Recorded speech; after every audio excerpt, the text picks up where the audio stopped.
இன்னைக்கு நம்ம என்ன பார்க்க போறோம் அப்படின்னா லாஸ்ட் சொன்ன மாதிரி தான் ரியாக்ட் ஆப். ஓகேங்களா? ஸோ ரியாக்ட் அப்படின்ற ஒரு விஷயத்த பார்க்கணும். இது எதுக்காக இந்த ரியாக்டை பார்க்கணும் அப்படின்னா, இதுதான் இப்போ கரண்ட்ல ட்ரெண்ட்ல இருக்கு. இப்போன்னு இல்லை, 2016 ஆமாம், 2016 டில் டேட் வரைக்கும் அதுதான் கொஞ்சம் ஃபேமஸாக இருக்கவும் செய்யும். ஓகேங்களா? எந்த ஏஐ வந்தாலுமே சரி, ஃப்ரண்ட் அண்டு ரியாக்டு நெக்ஸ்ட் ஜேஎஸ் அப்படின்னு இந்த ரெண்டு சொல்லக்கூடிய ஜாவா ஸ்கிரிப்டை வச்சு தான் போகும். ஓகேங்களா? ரெக்கார்டிங்கே பண்ணிட்டேன் அதுக்காக தான். ஏன்னா ஃபியூச்சரில் எவனா வீடியோ பார்த்து அதெல்லாம் கிடையாது அப்படின்னு சொல்கிறதுக்கு வாய்ப்பு கிடையாது. நான் அதில் தான் 10 வருஷமாக குப்பை கொட்டிட்டு இருக்கேன். ஓகேங்க, இப்போ இந்த ரியாக்டை பார்க்க போகிறோம். ஓகேவா? இதுக்கு முன்னாடி HTML, CSS, bootstrap, Java script அப்படின்னும் போது நம்ம என்ன பண்ணோம் அப்படின்னா, கடகடன்னு ஓடி போயிட்டு ட்ரைனிங்கு V18 ஒரு ஃபோல்டர் போட்டுருக்கோம். HTML, CSS, ஜாவா ஸ்கிரிப்ட், ரியாக்டுக்கு இன்னும் ஃபோல்டரே போடல. ஓகேவா? போட்டுக்கலாம். ரியாக்ட் அப்படின்னு சொல்லிட்டு ஒரு ஃபோல்டரை போட்டுக்கலாம்.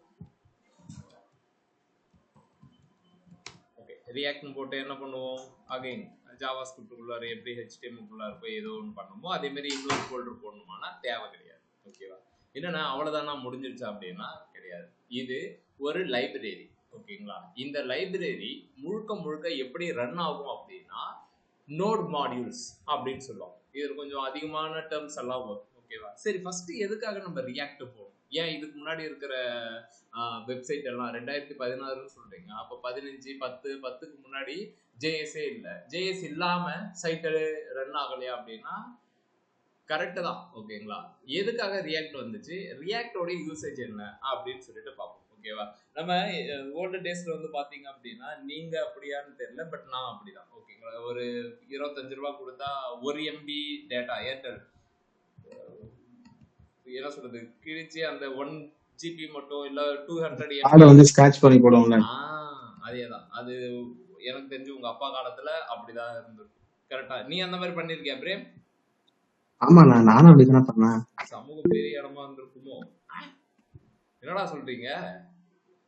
ஆமாண்ணா, நானும் அப்படிதான் பண்ணிருக்கேன். நீ போன்லாம் இருக்காது, அப்பா போனு இல்ல அண்ணனோட போன். அதான் கேட்டேன். நான் என்ன சொன்னேன், நம்ம கிட்ட போனு அப்படின்னு வச்சு நம்ம அந்த ரீசார்ஜ் பண்ணிருக்கோமா? இப்பதான் அதெல்லாம் கிடையாது. அதனாலதான் முக்காவாசி பிசினஸ் பொட்டி கடை போனதுக்கு ரீசனே அதான். ஒரு கடையிலேயே வச்சிருப்பா ரீசார்ஜ் 10 ரூபாய் அப்படின்னு சொல்லிட்டு வச்சிருப்பா. இப்ப அதெல்லாம் கிடையாது. கரெக்டு தானே? முதல்லாம் பாப்பீங்க. இப்ப ஊர்ல ஏதாவது 1 or 2 இருக்கும், கிராமத்துல ஒரு 5, 6 இருக்கும், அவ்வளவுதான். ஓகேங்களா? சரி, அதை விட்டுரு. அது என்ன எதுக்காக சொல்ல வந்தேன்னா, அப்ப ஒரு கூகுள் அப்படின்ற ஒரு விஷயம் மொபைல்ல வந்தாலே அப்பாடா வந்துருச்சுடா கூகுள் அப்படின்ற மாதிரி இருக்கும். ஓகேவா? நீங்க ஃபீல் பண்ணுவீங்கன்னு தெரியல, பட் நான் ஃபீல் பண்ணுவேன். இப்ப நமக்கு என்ன அப்படின்னா, கூகுள் போட்டு நான் என்ன விஷயம் சொல்றேனோ, ஒரு வீடியோ போடுறோமோ, அது டக்குன்னு ஸ்ட்ரீமிங் இல்லாம டக்குன்னு வந்துட்டு நான் டவுன்லோட் பண்ணிட்டு பாக்குற மாதிரியான ஒரு விஷயத்த போய் பார்த்துட்டு, அப்ப நமக்கு என்ன ஆச்சு அப்படின்னா, நெட்டோட ஸ்பீடா இருக்கணும். ஓகேவா? நான் என்ன விஷயம் கேட்கறனோ அது வந்துடணும். ஜிமெயில்ல நான் போய் நின்னாலே யூசர் நேம் பாஸ்வேர்டு எல்லாமே அது உள்ளார போகணும். இவ்வளவு எக்ஸ்பெக்டேஷன் நம்ம கிட்ட இருக்கு. ஓகேங்களா? ஓல்டு டேஸ் அப்படி கிடையாது. ஒரு இமேஜ், ஒரு சும்மா ஒரு ரிங் டோன், ஒரு காலர் டோனை டவுன்லோட் பண்ணாலே பெரிய அதிசயம். ஓகேங்களா?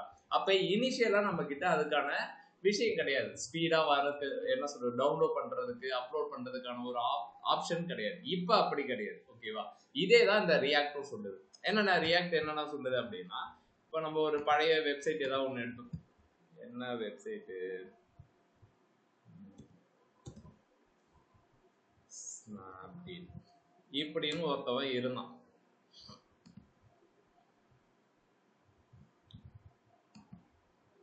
மென்ஸ் ஃபேஷன் கிளிக் பண்றேன். ஸ்போர்ட்ஸ் வாட்ச்னு கிளிக் பண்ணும்போது நல்லா அதை பாருங்க, சுத்திட்டு இருக்கு. நான் திரும்ப டேஷ்போர்டு போறேன், திரும்பவும் சுத்திட்டு இருக்கு. சாரீஸ் போறேன், திரும்பவும் சுத்திட்டு இருக்கு. யோ, சுத்தத்துல உங்களுக்கு என்ன பிரச்சனை அப்படின்னா, அதுதான் பிரச்சனையே. சுத்த லேட் ஆகும் தாயா. ஏன்னா இது சுத்துறது எதுக்காக சுத்துது அப்படின்னா, இந்த ஸ்போர்ட்ஸ் அப்படின்றத போயிட்டு டேட்டா பேஸ்ல பார்த்துட்டு அதுக்கு ரிலவெண்டான ரெக்கார்டை மட்டும் எடுத்துட்டு வந்து கொடுத்துட்டு இருக்கு. ஓகேங்களா? ஸோ அதனால உனக்கு பிரச்சனை அப்படின்னா கண்டிப்பா அதனால எனக்கு பிரச்சனை தான். ஓகேங்களா? சரி, இப்ப நான் கிளிக் பண்ண வரணும். இப்ப நான் எக்ஸாம்பிள் இதை கிளிக் பண்றேன், இது இன்னொரு பேஜ் போயிட்டு சுத்துதே, அது எனக்கு பிரச்சனை கிடையாது. ஓகேவா? ஒரே பேஜ்ல இருந்துகிட்டு டேட்டா லோட் பண்ணி எடுத்துட்டு வந்தாதான் பிரச்சனை. சரி, ஓகே. சுத்தாமையே டேட்டா வரணும் அப்படின்னா என்ன பண்ணுவ அப்படின்னா, பிளிப்கார்ட்டுக்கு போ.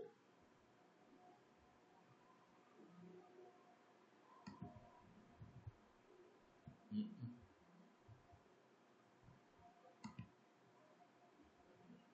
ஏதாவது சுத்ததான் பாருங்க. ஏதாவது பேஜ் ரெஃப்ரெஷ் ஆன மாதிரி பாத்தீங்களா? வாய்ப்பே கிடையாது. இன்னொரு பேஜுக்கு போயிட்டு நான் அதை தான் பண்ணிட்டேன். இன்னொரு பேஜ் போய் ரெஃப்ரெஷ் ஆகுதுன்றது ஓகே. ஆனா சேம் பேஜ்லயே அது என்ன பண்ணாது அப்படின்னா லோட் ஆகாது. ஓகேவா?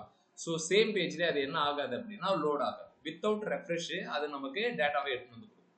எப்படின்னா இது பாசிபிள் அப்படின்னா இதுக்கு தான் 2 டேப் இருக்கும். ஓகேவா? ஒன்று client side rendering, server side rendering அப்படின்னு சொல்லுவாங்க. கிளைண்ட் சைடு ரெண்டரிங் அப்படின்னா என்ன அப்படின்னா யூசர் பார்ப்பான், அதாவது லோட் ஆகிறது யூசர் பார்ப்பான். இப்போ நான் கிளிக் பண்றேன், லோட் ஆகிறது உங்களுக்கு தெரியுது அப்படின்னா தெரியாது. அப்ப இது ஏதோ ஒரு விஷயம் நடத்தி எனக்கு அழகா எடுத்து வந்து கொடுத்தாச்சு. இது பேர் என்ன அப்படின்னா சர்வர் சைடு ரெண்டரிங். ஓகேவா? எனக்கு தேவையான டேட்டாவை அழகா எடுத்து வந்து கொடுத்தாச்சு. ஓகேவா? அழகா எடுத்து வந்து கொடுத்தாச்சு. இது சர்வர் சைடு ரெண்டரிங். அப்ப இதுக்கு முன்னாடி யூஸ் பண்ணது என்ன அப்படின்னா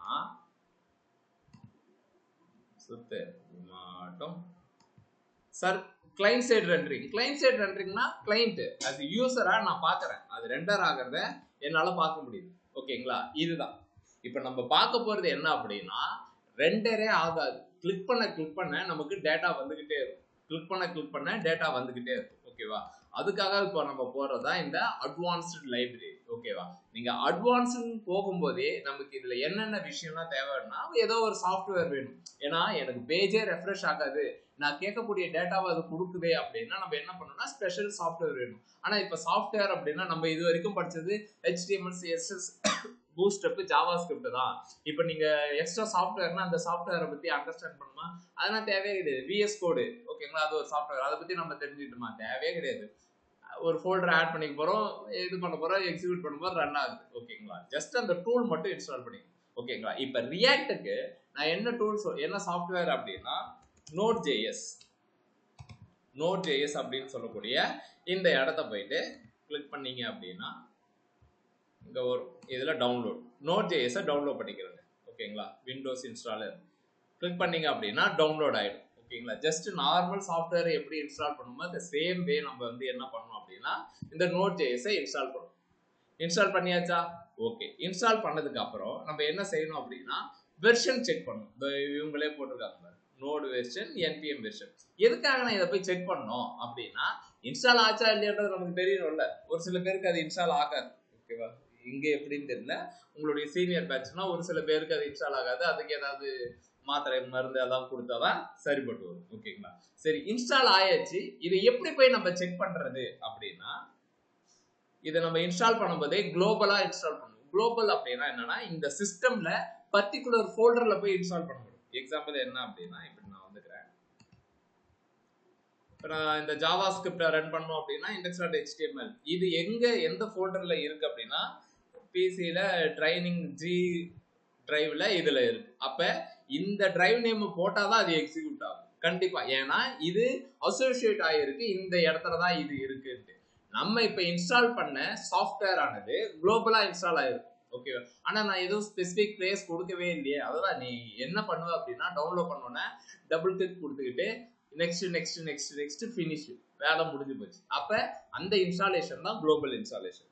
இன்ஸ்டால் ஆனதுக்கு அப்புறம் நீங்க என்ன செய்யணும் அப்படின்னா இந்த இடத்துல போயிட்டு cmd கமாண்ட் ப்ராம்ப்ட் அப்படின்னு சொல்லிட்டு இந்த ஒரு இது வரும். இதை நீங்க கிளிக் பண்ணிக்க வேண்டியதான்.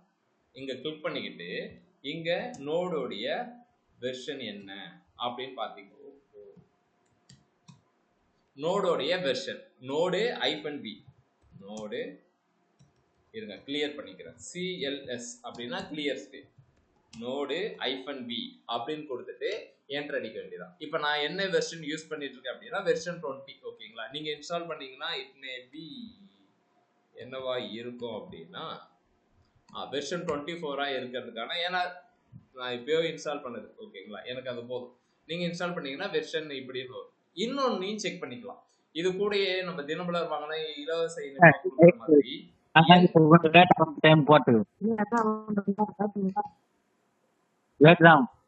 பிரசாந்த்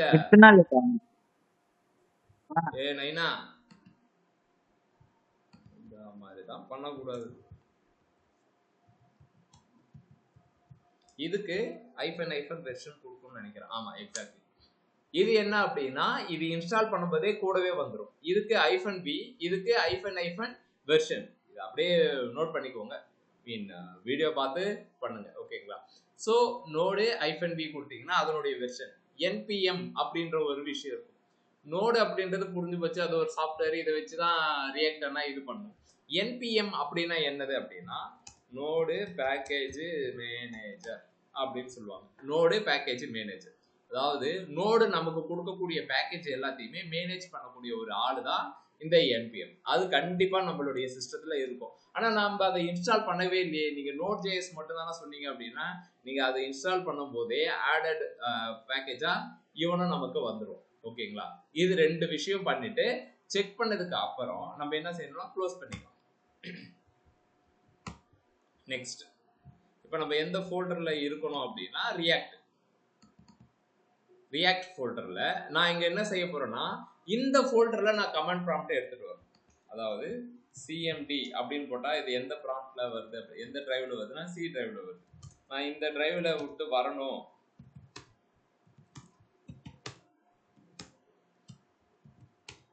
இது நீங்க இதெல்லாம் பண்ணிருக்கீங்களா காலேஜ்ல? சேஞ்ச் டைரக்டரி இதெல்லாம் பண்ணிருக்கீங்களா? சேஞ்ச் டைரக்டரின்னு சொல்லுவாங்க. ஒன்றும் இல்லைங்க, இப்போ நம்ம கமாண்ட் ப்ராம்ப்ட்னு போட்டிங்கன்னா இது டிஃபால்ட்டா சி டிரைவ் தான் போகும், ஓகேங்களா? இப்போ நமக்கு இந்த ரியாக்டிவ் ஃபோல்டருக்குள்ளார வரணும். ஆனால் இதெல்லாம் வேலைக்காகாதுன்னா ஷார்ட்கட் எதாவது இருந்தால் சொல்லுங்க அப்படின்னா, எனக்கு இந்த V18 ரியாக்டில் தானே வரணும். நீங்கள் என்ன பண்ணணும் அப்படின்னா, இதை போய் செலக்ட் பண்ணிக்கணும். இந்த மாதிரி ப்ளூ கலரில் இருக்கணும். ப்ளூ கலரில் இருக்கும் போதே CMD அப்படின்னு டைப் பண்ணணும். நீங்கள் அதை விட்டுட்டு என்ன பண்ணக்கூடாது அப்படின்னா, வாட் நாட் டு டூ அப்படின்னா இப்படி வச்சுக்கிட்டு இது பக்கத்தில் போயிட்டு CMD அப்படின்னா டைப் பண்ணணும், ஓகேங்களா? என்ன செய்யணும் அப்படின்னா, இது முழுக்க ப்ளூ கலர்ல இருக்கும். CMD அப்படின்னு டைப் பண்ணணும், ஓகேங்களா? அந்த ப்ளூ கலர் போயிட்டு வெறும் CMD மட்டும் இருக்கும். இப்போ நீங்க என்டர் அடிச்சீங்க அப்படின்னா ஒரு கமெண்ட் ப்ராம்ப்ட் ஓப்பன் ஆகும். எந்த லொகேஷன்ல அப்படின்னா, நம்ம எந்த ஃபோல்டர்ல இருக்கிறோமோ அந்த ஃபோல்டர். கரெக்டா? நம்ம இப்போ ரியாக்ட்குள்ள தானே இருக்கோம், இந்த இடத்துல வந்தாச்சு, ஓகேங்களா? இது இனிமே நான் Node.js வெர்ஷன் செக் பண்ண போறேன் அப்படின்னா செக் பண்ணிக்கலாம். நோடு -v 1 npm எல்லாம் ஒர்க் ஆகும், ஓகேங்களா? ஸோ இந்த இடத்துக்கு ஃபர்ஸ்ட் இதுக்கு -v போடுங்க. இது செக் பண்ணணும்னு எதுக்காக சொல்றேன்னா, இன்ஸ்டால் ஆச்சா இல்லையான்றதுக்காக நம்மளுக்கு டபுள் ட்ரிபிள் கன்ஃபர்மேஷனுக்கு தான். ஒன்ஸ் இது வந்ததுக்கு அப்புறம் கிளியர் ஸ்கிரீன் பண்ணிக்கலாம். CLS அப்படின்னா கிளியர் ஸ்கிரீன், ஓகேங்களா? சரி, இப்போ நம்ம அப்ளிகேஷன்ஸை கிரியேட் பண்ணணும், ஓகேவா? நோடு இன்ஸ்டால் பண்ணியாச்சு, அது அழகாகவும் வந்தாச்சு. இப்போ நான் அப்ளிகேஷன் கிரியேட் பண்ணணும். எப்படி கிரியேட் பண்ணணும் அப்படின்னா, எக்ஸாம்பிள் நம்மளுடைய ஃபர்ஸ்ட் ஆப் வந்து ரியாக்ட் இன்ட்ரோடக்ஷன் அப்படின்னு வச்சுக்கோ. இனிஷியலா நம்ம இதுக்கு முன்னாடி எப்படி பண்ணுவோம் அப்படின்னா, ரியாக்ட் இன்ட்ரோடக்ஷன் இதுக்கு முன்னாடி நம்ம எப்படி பண்ணுவோம்னு நான் சொல்றேன்.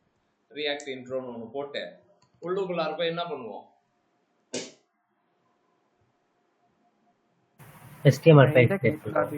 index.html ஜாவாஸ்கிரிப்ட்க்கு JS CSS அப்படின்னு நம்ம போடுவோம், ஓகேவா? ஸோ அப்ப இதை இங்க இந்த மாதிரி பண்ணுமானா அதுக்கு எதுக்கு நம்ம எக்ஸ்ட்ரா சாஃப்ட்வேர் இன்ஸ்டால் பண்ணோம்? அதுக்கு நான் அப்படியே டைரக்டாவே இன்ஸ்டால் பண்ணுவேன். ஸோ அந்த மாதிரி பண்ணாம என்ன செய்ய போறோம்னா, கமெண்ட் ப்ராம்ப்ட் மூலியமா இது முழுக்க ரன் ஆகும். எப்படின்னா அப்படின்னா, அதுக்குன்னு ஒரு பேக்கேஜ் இருக்கு, ஓகேவா? நோடோடைய பேக்கேஜை மேனேஜ் பண்றதுக்குன்னு ஒருத்தவர் இருக்காரு. அவர் பேர் என்னது? பிரசாந்த,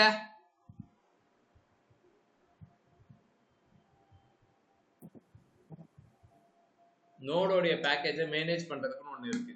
அது பேர் என்னது?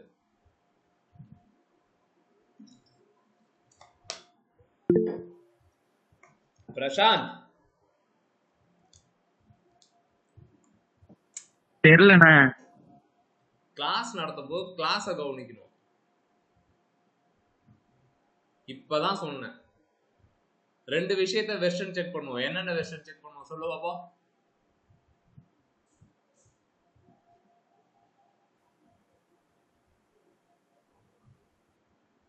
நான் உங்களுக்கு பாவம் பார்த்தா நீங்க என்ன பதம் பார்த்துறீங்க பத்தியா? பண்றது என்பிஎம் கரெக்டா இருந்தா ஓகேப்பா, தப்பு அப்படின்னா திருத்திக்கோ. அது ஒன்றும் சொல்றதுக்கு இல்லை. டெய்லி என்ன எமோஷனலா பேச வைக்காதீங்க. ஓகேங்க. என்பிஎம் நோடோடைய பேக்கேஜை மேனேஜ் பண்றதுக்கு என்பிஎம். ஓகேவா? நோடுல எக்கச்சக்கமான பேக்கேஜஸ் இருக்கும். ஓகேவா? அதுல ஒரு பேக்கேஜ் தான் இந்த ஒயிட் அப்படின்னு சொல்லக்கூடிய ஒரு பேக்கேஜ். இதை வச்சு நான் என்ன செய்ய போறேன்னா ஒரு அப்ளிகேஷனை கிரியேட் பண்ண போறேன். ஓகேங்களா? அட் லேட்டஸ்ட் அப்படின்னா இந்த ஒயிட்லயே லேட்டஸ்டா இருக்கிற ரியாக்ட் இன்ட்ரோ அப்படின்றது. இதுல என்பிஎம் அப்படின்றது நோடோடைய பேக்கேஜ் மேனேஜ் பண்றது. கிரியேட் ஒரு அப்ளிகேஷனை கிரியேட் பண்ண போறேன். எதை வச்சு அப்படின்னா இந்த ஒயிட் அப்படின்ற பேக்கேஜ் வச்சு. சரி, இன்னைக்கு உங்களுக்கு புரியாம இருக்கும். ஓகேங்களா? ரீசன் என்ன அப்படின்னா நீங்க கான்சென்ட்ரேட்டா இதை கவனிக்கிறீங்களா அப்படின்றது எனக்கு தெரியல. கவனிச்சிங்கன்னா ஓரளவு புரியும். இல்ல அப்படின்னா நம்ம திரும்ப இதே தான் 1 வீக் 1 ஹவர் என்ன சொல்றது 2 மாசம் கிட்ட இப்படிதான் போகும்னு வச்சுக்கோங்க. இந்த ரியாக்ட் நோடு அப்படின்றதான் போகும். ஸோ ஃபர்ஸ்ட் ஜஸ்ட் கான்சென்ட்ரேட் பண்ணுங்க இதுல என்ன சொல்றோம் அப்படின்னு சொல்லிட்டு. ஓகேவா? சரி, அப்ளிகேஷனை கிரியேட் பண்றதுக்கு என்டர் அடிச்சாச்சு. ஓகே டு ப்ரொசீடான்னு கேட்கும். ஆமா ஆமான்னு சொல்ல வேண்டியதான். ஓகேவா? இதுல என்ன ஆப்ஷன் அப்படின்னா டவுன் ஏரோவை பிரஸ் பண்ணி ரியாக்ட் அப்படின்னு சொல்லணும்.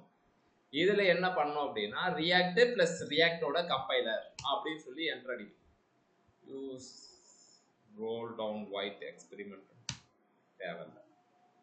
என்பிஎம் அண்ட் என்பி எல்லா ஃபர்ஸ்ட் இதுக்கு நோ, செகண்ட் இதுக்கு எஸ்.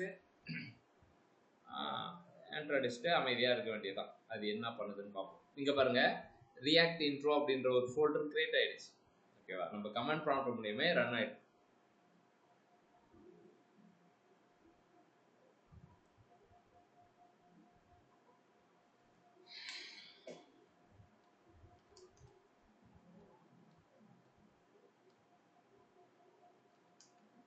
ஓகே, நமக்கு இப்ப அப்ளிகேஷன் வந்தாச்சு. அதை ரன் பண்றதுக்கு இவனே ஒரு URL கொடுத்துருக்கான். இதை காப்பி பண்ணிக்கணும். காப்பி பண்ணிட்டு இதை எடுத்துட்டு வந்து இங்க போட்டு என்டர் அடிக்க வேண்டியதான். வந்தாச்சு. ஒயிட் பிளஸ் ரியாக்ட் ஆப் அப்படின்னு வந்தாச்சு. ஓகேங்களா? ஓகேவா? ஃபர்ஸ்ட் அப்ளிகேஷன் ஓப்பன் ஆயிடுச்சு. இப்போ நீங்க போயிட்டு ரியாக்ட் இன்ட்ரோல இப்படி நீங்க கிளிக் பண்ணி பார்த்தீங்கன்னு வச்சுக்கோங்களேன், அந்த பேக்கேஜ் நமக்கு என்னென்ன விஷயம் கொடுக்குதுன்னு பாருங்க. இவ்வளோ கோடிங் கொடுத்தாச்சு. எப்படின்னா இது நம்ம ஒன்று கூட எழுதவே இல்லை அப்படின்னா அந்த ஒயிட் அப்படின்ற பேக்கேஜோடைய டிஃபால்ட் ஃபோல்டர் செட்டப் அப்படின்றது இதுதான். ஓகேவா? இதுல தான் நம்மளுடைய கோடிங் ரன் ஆயிட்டு இந்த இடத்துல நிக்குது. localhost 5173 அப்படின்னு நிக்குது. ஓகேவா? அதையும் நான் ஆட் பண்ணேன்.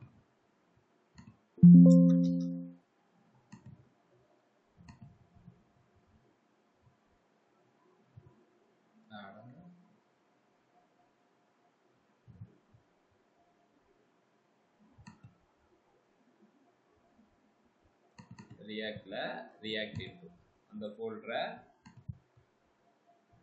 ஆட் பண்ணிக்கோங்க. ஓகேவா?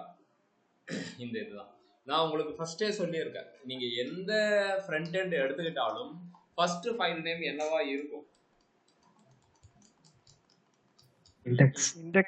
index.html இருக்கா?